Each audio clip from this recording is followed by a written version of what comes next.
So now that you have a bit of an overview of what the case study is trying to do, let's talk about its structure and functionality in more detail, focusing predominantly on its object-oriented and functional programming paradigms, which are integrated here to give you the best of both worlds, in my opinion.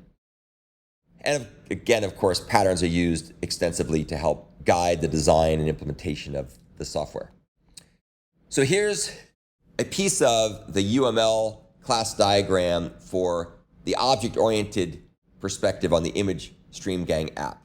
So UML is just a way of describing classes or interfaces and some of their methods, as well as their relationships with other classes and interfaces. So you can see here, for example, that ImageStreamGang extends StreamGang.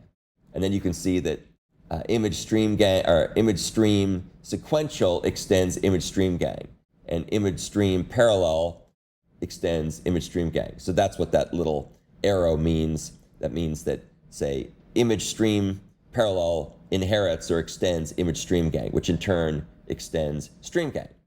And then there's also other relationships which are showing sort of like containment or referencing relationships.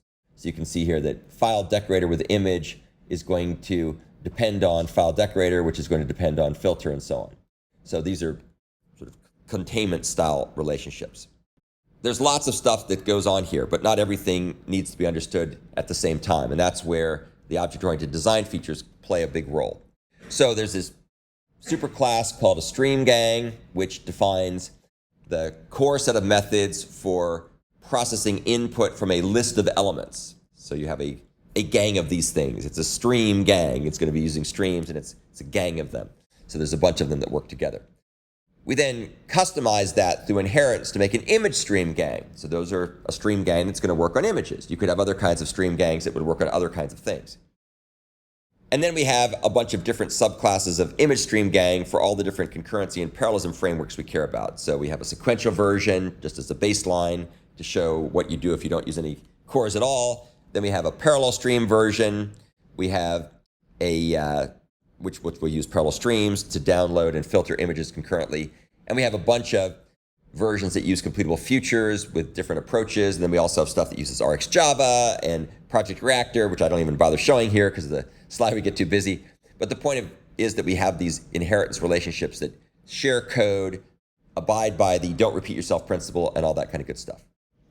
Then we also have another hierarchy where we have an image. An image, of course, is something that you can download and display. And then we've got a hierarchy of image filters. So we have grayscale filter, null filter. We could have a sepia filter, a tint filter, an emboss filter. These are all different ways of being able to modify the bytes or the bits of the underlying image. And we do that in a clever way that uses the decorator pattern to make it easy to add those capabilities. There's also a user interface for the Android app, which we aren't going to talk about right now, but that's part of the design. And then there's also a command line version, which shares everything else that you see here with the Android version, but of course it works on the console or the command line rather than working with an Android user interface. And that's also an important thing. You might think to yourself, well, gosh, isn't Java write once, run anywhere?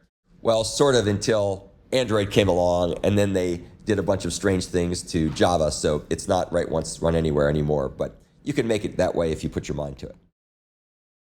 So if you actually run the app on the command line, which we will do here shortly, then you can see some interesting results. This is just a subset of the results. And these are run this morning on my 8-core hyper-threaded Lenovo P1 with 128 gigabytes of RAM. Funny thing is that the more cores I get, the slower the processor speed seems to be. So you're kind of trading off faster processors with smaller cores for more cores but slower processors. But at any rate, because of the fact we've got a lot of cores, the performance is quite good. And you'll see here, as we'll talk about later, that we have the parallel streams version performs best in some circumstances. Some other versions based on completable futures perform better in other circumstances. And they always perform better than the sequential version, which is really no big surprise, right? Because we're using parallel processing at a good scale. So that's the end of a quick overview of what the app is doing and kind of what the pieces are that make up the app design.